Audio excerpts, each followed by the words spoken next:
Descobri o casamento da minha filha pelo Instagram. Fui apagada da foto e da vida dela. Hoje conto o que fiz e o preço que todas pagamos. A noite estava silenciosa. O telemóvel brilhava sobre a mesa da cozinha como um farol pequeno e cruel. Abri a notificação por reflexo, uma amiga marcara-me numa fotografia. E ali estava ela. Emma, o vestido a cair como neve perfeita, o sorriso impecável, o noivo ao lado, montanhas ao fundo. Aspen, Colorado. A legenda dizia, para sempre. Eu não estava em lado nenhum. Nem nos cantos, nem no espelho que refletia a sala, nem no agradecimento interminável aos convidados. Senti o ecrã escorregar-me das mãos. O som do vidro no chão pareceu demasiado alto para uma casa tão vazia. 3 dias depois, o telefone tocou. Olá, mãe. A voz dela tinha a temperatura de água morna, a que não queima, a que não cura. Provavelmente já viste as fotos. Vi. Vi tudo o que eu não tive. Casei-me. E depois a lâmina disfarçada de explicação. O Marcos acha que não és bem-vinda nas nossas vidas. As palavras ficaram a pairar entre nós, como se procurassem um lugar para pousar que não me ferisse. Não encontraram. Há feridas que não sangram. Expandem-se. Eu ouvia Emma, e ao mesmo tempo ouvia a menina que dormia no meu colo quando teu pai morreu, as mãos pequeninas a agarrar uma certeza. A mãe está aqui. Sempre estive. Fui eu que empurrei o carrinho entre entrevistas de emprego, que negociei horários para não falhar as apresentações da escola, que peguei em horas extra para pagar a universidade que te abriu portas que eu nem sabia nomear. E agora, crescida, chamavas-me não bem-vinda, com a serenidade de quem fala do tempo. Podia ter gritado, não gritei. O silêncio tem uma dignidade que o desespero não permite. Compreendo, menti por instinto de sobrevivência. Por dentro, uma outra voz a que sabe que amor sem respeito é caridade perguntava: quando é que te perdi? Foi naquele jantar de 5 estrelas em São Francisco, em que ele mediu a minha vida com um olhar? Foi no primeiro cancelamento, porque é um evento corporativo? Ou foi agora, ao ouvir-te repetir o que ele pensa como se fosse teu? Marcos vende dinheiro a sério, mãe. Tem padrões. Padrões. A palavra subiu-me à boca como ferrugem. O meu padrão sempre foi simples. A tua dignidade e a minha. Desliguei antes de chorar. A cozinha ficou enorme, cheia de talheres que não fariam barulho, cadeiras que não arrastariam memória nenhuma. Fui à sala. Peguei numa fotografia antiga. Emma com 8 anos, joelhos esfolados, um gelado a derreter-se no verão, e eu atrás, com as mãos prontas para amparar a queda que não chegou a acontecer. Agora a queda era minha. Nessa noite, percebi 2 coisas. Primeiro, há humilhações que só sobrevivem porque lhes damos palco. Segundo, os limites não são muros contra o amor, são portas com fecho para proteger quem está dentro. O meu peito ardia, a cabeça latejava, mas uma clareza fria instalou-se. Se eu não defendesse o meu lugar de mãe, ninguém o faria por mim. E é por isso que, antes de tudo o que viria, voltei atrás para perceber como é que a corda foi sendo cortada não com facas, mas com pequenos gestos polidos. Porque o golpe invisível não começou no Instagram, começou muito antes. O que destrói uma mãe raramente chega com gritos. Chega em sussurros educados. E cada sussurro apaga 1 centímetro de quem somos. O primeiro veio naquele restaurante de 5 estrelas em São Francisco. Eu tinha passado a tarde inteira a ensaiar respostas. 30 anos em tecnologia, projetos que salvaram equipas, orçamentos, prazos. Apareci cedo demais, sentei-me direita demais. Quando o vi, o tal encanto herdado, sorriso de vitrina, relógio herdado, o tipo de confiança que não se aprende, herda-se. Então, és a mãe. Os olhos dele fizeram um inventário. Blusa discreta, unhas curtas, uma aliança antiga que eu já não tirava. Sou. Trabalho em tecnologia. Gestão de projeto. Gestão de projeto repetiu. A saborear as sílabas como quem prova um vinho barato. Isso é bom. Para a tua geração. Sorri. Não por concordar por estratégia. A humilhação, quando vem embrulhada em seda, dá vontade de pedir desculpa por existir. Emma riu, um riso pequenino, nervoso, e eu ouvi dentro de mim um estalo tão fino que quase não se percebe. A primeira fibra do laço a ceder. Depois foi a sucessão de convites que não eram convites. É um evento corporativo, mãe. Ia ser estranho. É uma gala muito formal, dress code rigoroso.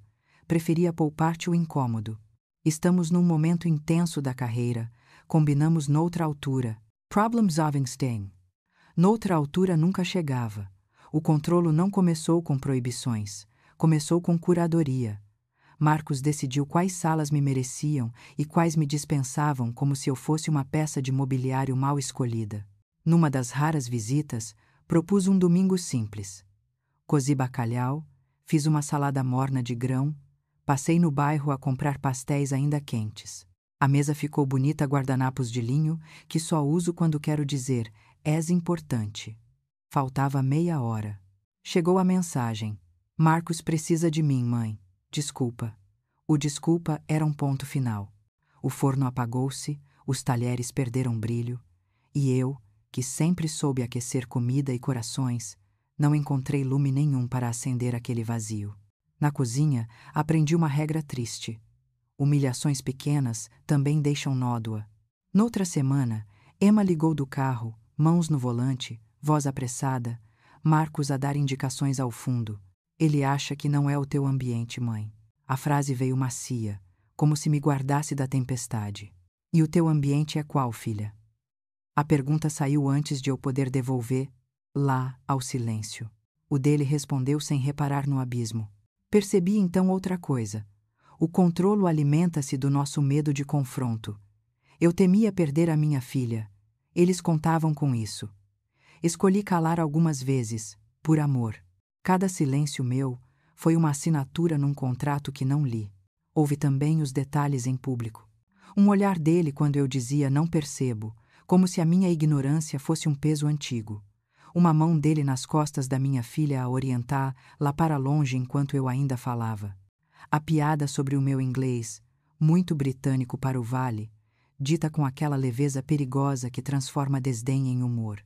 Emma sorria, desconfortável, e eu percebia como se educa alguém a ter vergonha de quem o criou, ensinando-lhe que o amor tem custo e o bilhete de entrada é renegar as origens. Nessa altura, comecei a negociar comigo própria. Se eu for menos, eles deixam-me ficar mais? É assim que o controlo começa. Não quando alguém nos prende, mas quando começamos a encolher para caber na prisão. Foi também quando os telefonemas dela encurtaram. Não posso falar, reunião. Ligo depois. Está tudo bem, mãe. Prometo. O prometo ficou a ecoar. De promessas vazias está feita a educação das mulheres que não querem desiludir ninguém. Há quem pense que o oposto do amor é o ódio. Não é. O oposto do amor é a indiferença cuidadosa que arruma uma mãe numa prateleira alta e diz depois trato disso. E eu, arrumada, olhava a minha vida numa casa onde as cadeiras estavam sempre a mais. Até o dia em que ouvi a frase que me virou do avesso. Ele vende dinheiro a sério. Tem padrões. Eu também. Só que os meus padrões não se usam no pulso, usam-se na alma. O padrão da dignidade. O padrão do respeito mínimo. O padrão de não ensinar a uma filha que amor e vergonha cabem na mesma frase. A partir dali, deixei de esperar convites. Comecei a perguntar-me onde é que eu tinha deixado a chave dos meus limites. E quando a encontrei, o som foi claro como uma fechadura a rodar. Porque por mais que doa a admitir, há momentos em que proteger o amor exige uma decisão que sabe a sal. Fechar a porta para não perder a casa inteira. Há decisões que não se tomam com raiva. Tomam-se com febre. A minha começou numa chamada do banco. Descobri o refinanciamento por acaso, ao pedir um extrato para arrumar papéis antigos. O meu nome ainda lá estava. Co-signatária. Liguei. Do outro lado, uma voz cordial explicou o que ninguém me tinha dito. Houve alterações no empréstimo. Alterações, palavra polida para Usaram-te como garantia e não te contaram. Pedi tudo por escrito. Pedi datas, taxas, assinaturas. Quando a funcionária disse: para a sua remoção é necessário vender o imóvel ou apresentar financiamento alternativo, o mundo ficou muito simples e muito cruel. Desliguei e sentei-me no chão da sala, rodeada de caixas que eu nunca tive coragem de desfazer desde que o teu pai morreu. Tirei um álbum. Emma aos 8, joelhos esfolados e gelado a pingar. Emma aos 18, olhar teimoso na formatura. Emma aos 22, a chave do primeiro apartamento a brilhar no polegar. Cada fotografia repetia a mesma pergunta. Foi para isto que te levantei tantas vezes? A resposta do meu corpo foi um cansaço sem fundo. A resposta da minha dignidade foi outra. Não. Voltei a ligar. Falei com quem decide. Pedi a remoção. Sem comprador ou novo financiamento, não é possível. Então vendam. Ouvi a minha voz como se viesse de alguém mais alto do que eu. Não foi um gesto de vingança. Foi um fecho. Quando assinei a autorização, a caneta tremeu não por dúvida, mas por luto. Percebi que a minha maternidade tinha sido usada como penhor e que eu estava ali para resgatá-la, nem que para isso fosse preciso acender um fósforo numa sala cheia de memórias. No mesmo dia, lembrei-me da lua de mel. Eu tinha oferecido, reservado, pago. Havia um símbolo de descanso que agora me mordia as mãos. Abri o e-mail, procurei a confirmação, cancelei. Perdi cerca de $1.000. Ganhei outra coisa. Coerência. Enviei a mensagem para Emma. Cancelei a viagem. Ela respondeu com um grito pelo telefone, um grito de quem confunde limite com ceifa. Sabes o que fizeste? Sei. Salvei-me do papel de patrocinadora de um desprezo que me pedia ainda um brinde. Nessa noite não dormi. Fui à cozinha, servi um copo de água, encostei a testa à janela. A cidade dormia e eu fazia contas, não de dinheiro de perdas. O que se perde quando uma mãe diz basta, perde-se a ilusão de que o amor aguenta tudo sem custo. Perde-se a fantasia de que ser boa mãe é ser infinita, e ganha-se o chão. O chão que sustenta a frase que eu precisava de ouvir da minha própria boca: eu valho respeito. E o amor que te dei não te autoriza a usares-me. Emma ligou no dia seguinte, a voz em pânico. Vendeste a nossa casa. Tirei o meu nome do teu problema. Tínhamos planos. Eu também. Um deles era estar no teu casamento. Do outro lado, silêncio. Depois, a palavra que ela aprendia tão bem com ele: padrões. Ele tem padrões. Respirei fundo. Eu também, filha. O meu primeiro chama-se respeito. O segundo chama-se verdade. Desliguei devagar. Não por frieza, por cuidado comigo. Sentei-me e escrevi num caderno 3 linhas para não me esquecer quando as culpas viessem bater. 1. Limite é muro? Não. É cerca viva, protege e continua viva. 2. Consequência é castigo? Não. É feedback do real. 3. Amor sem fronteiras? Não. É erosão. Dias depois, a imobiliária pôs a placa. As visitas começaram. Uma senhora tocou nas paredes e disse: há eco. Sorri sem querer. Havia eco. Sim, o de tantas conversas que nunca aconteceram.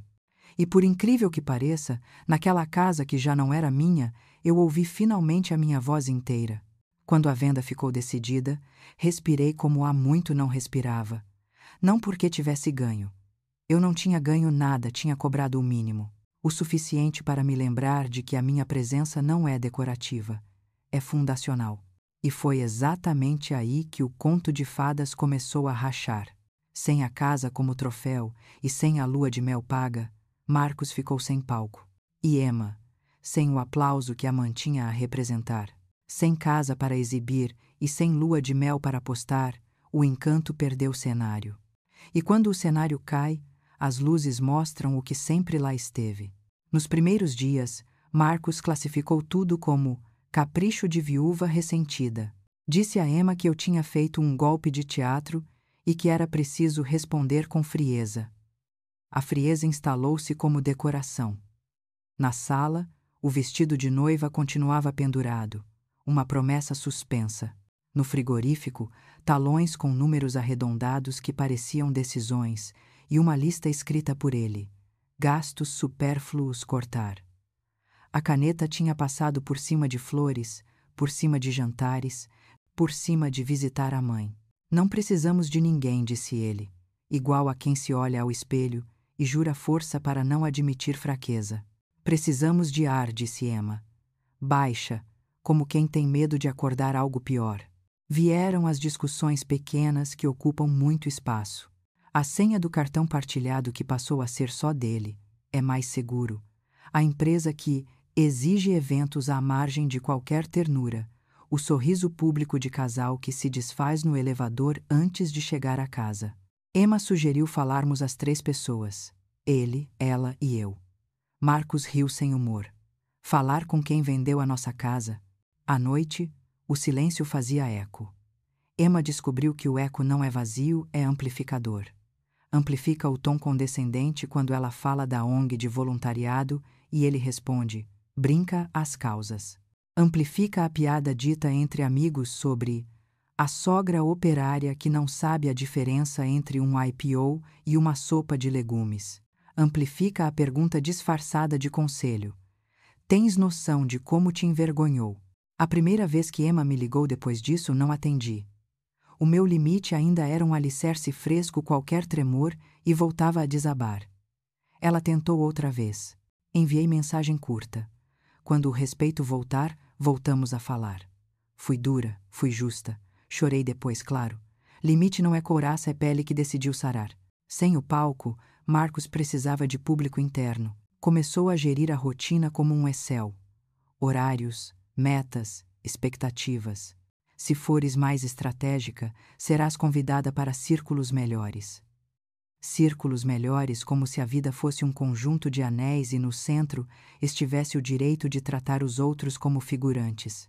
Numa noite, Emma deitou-se no sofá com um copo de vinho que não chegou a meio. O vestido de noiva, ainda ali, lembrava-lhe que promessas também podem ser cabides. Mandou-me um e-mail longo que nunca enviou. Escreveu: Mãe, desculpa, não te escolhi quando devia. Apagou. Escreveu outra vez: Ele não me ama. Ama a versão de mim que cabe na fotografia.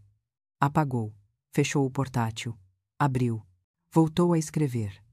É assim que a consciência chega, como maré teimosa que leva e traz o mesmo grão de verdade até ele se tornar pedra. Com o tempo, a casa começou a parecer um showroom de coisas que não pertenciam a ninguém. Os talheres frios, as cadeiras a mais, a cama larga e insone. Marcos falava de investimentos e de reputação. Emma ouvia a pergunta que doía mais.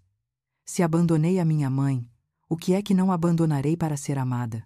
A resposta, que antes lhe parecia inteligente, agora sabia a ferro.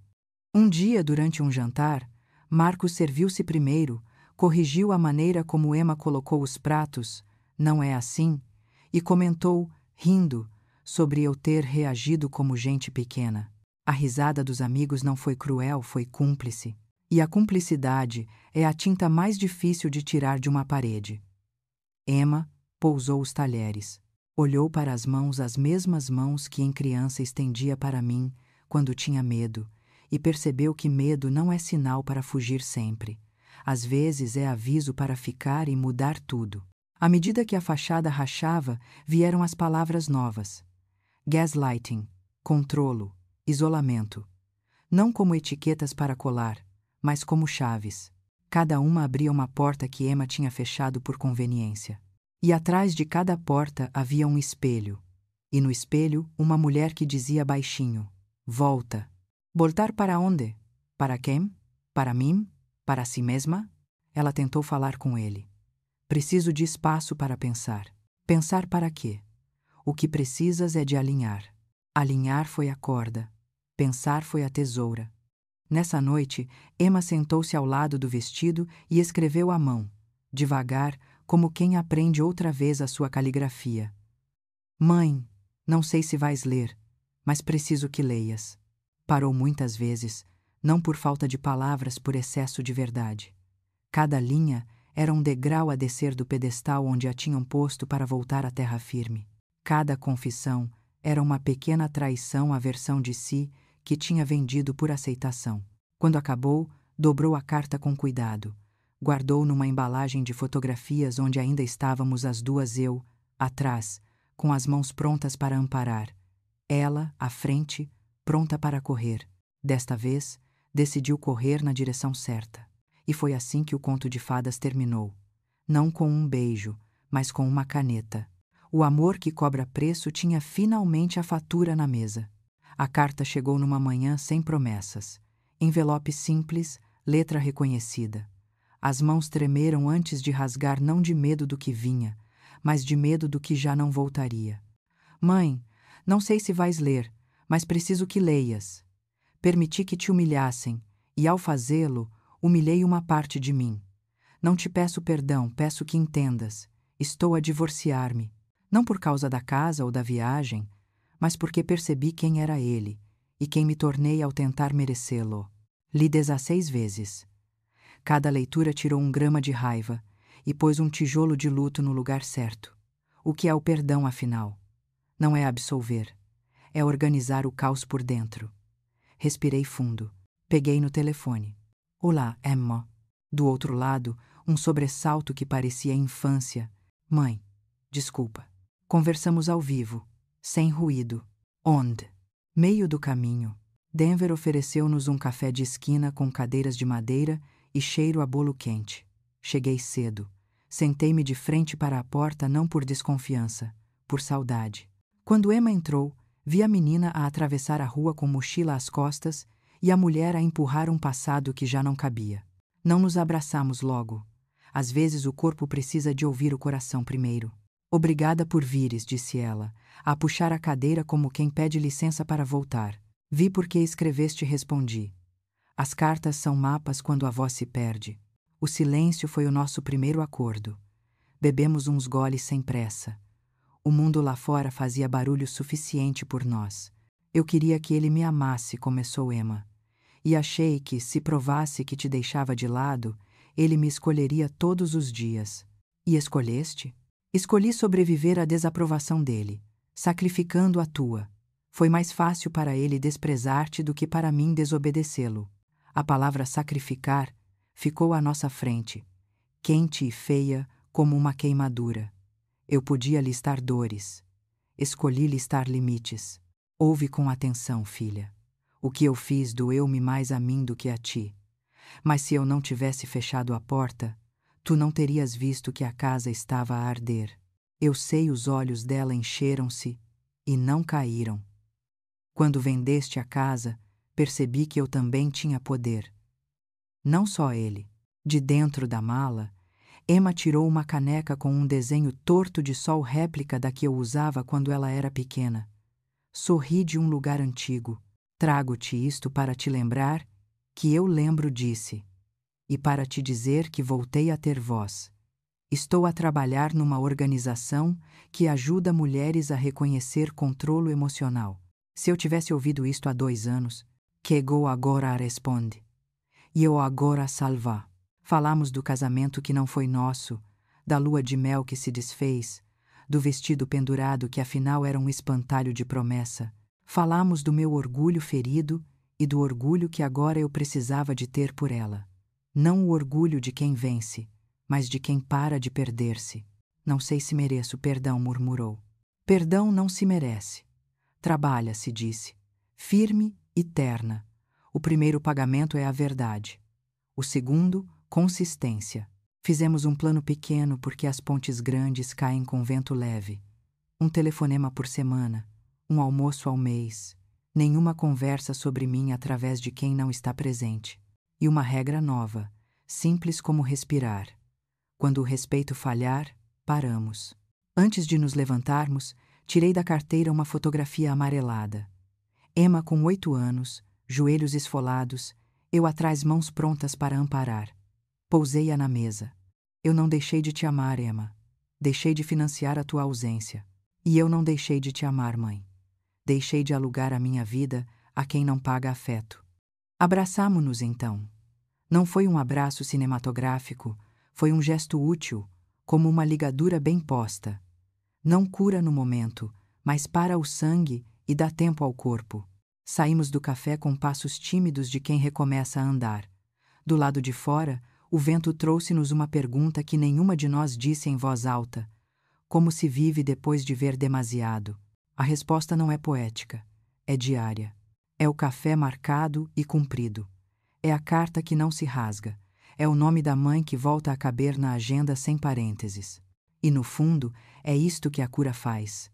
Recoloca as coisas no seu tamanho. O amor no lugar de amor. O respeito no lugar de base. A culpa no lugar de passado.